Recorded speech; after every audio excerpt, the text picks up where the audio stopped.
Hi, I'm Chuck Lofton. Lots of changes the next couple of days, but today and tomorrow you can count on it. It will be hot for this time of year at 86.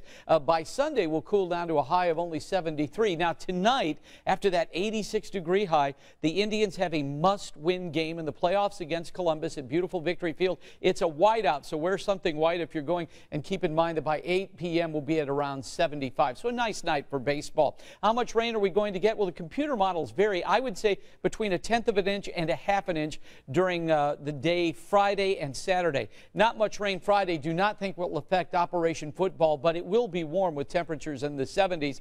Our future track for today is dry. This line of rain starts to move in tomorrow during the morning, very light rain, and then as you can see as we move Friday night into Saturday, that rain much heavier, especially north of Indy Saturday morning. So let's go 86 today. By Sunday, a high of just 73.